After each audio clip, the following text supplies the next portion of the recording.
کھایا باپ بھی بیٹے کو تانا دے کر معاف کرتا ہے، لیکن رب العالمین اپنے خطا کار بندے کو تانا بھی نہیں دیتا، معاف کر دیتا ہے۔ نعرہ تکبیر۔ حدیث قدسی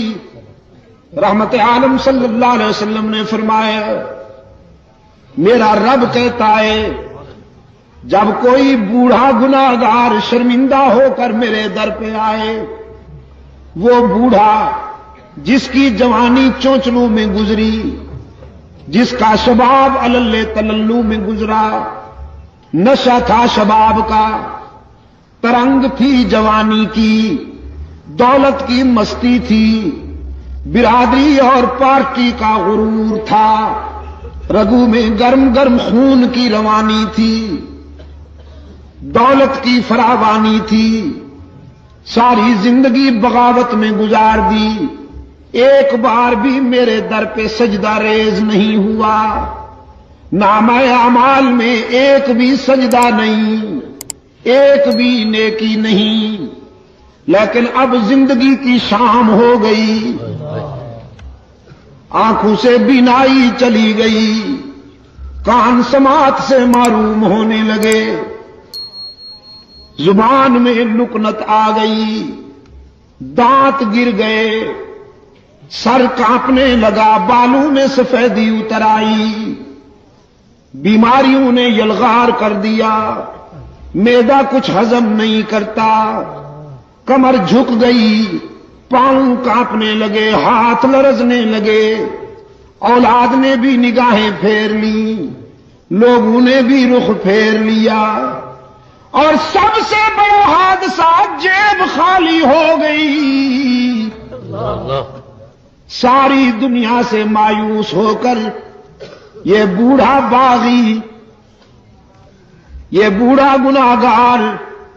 رات کے اندھیرے میں سب سے چھپ کر اللہ کے در پہ روتا ہوا آتا ہے کہ تنگ دستی کے جو عالم میں گھبراتا ہوں، پر درے غیر پہ جاتے ہوئے شرماتا ہوں، ہاتھ پھیلانے میں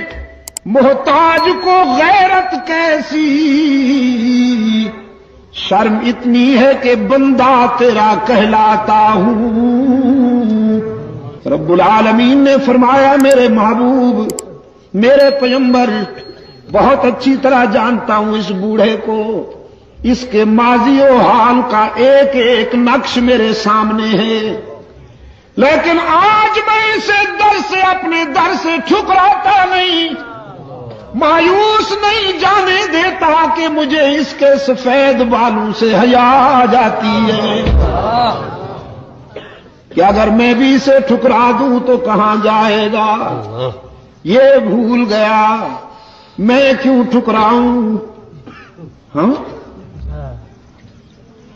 بیٹا، چھوٹا سا بچہ اگر اپنے گھر سے ہٹ کر کسی دوسرے کے گھر پہ جا کے مانگے، پڑوس کے دروازے پہ کھڑے ہو کر مانگنے لگے، تو پھر ماں یہ تو نہیں کہتی کہ جاؤ اسی گھر میں رہو، تم نے ان سے مانگا کیوں، ان کے دروازے پہ گئے کیوں؟ ماں آتی ہے، اپنے لال کو اٹھا کر سینے سے لگاتی ہے، منہ چوم لیتی ہے، کہتی ہے بیٹا یہاں کیوں آ گئے ہو، سب کچھ مجھ سے ہی ملے گا۔ رب العالمین تو والدین سے بھی زیادہ شفقت کرنے والے ہیں، والدین بھی اپنی اولاد پر اتنی شفقت نہیں کر سکتے جتنا محمد کا خدا اپنے بندوں پہ شفیق اور رحیم ہے۔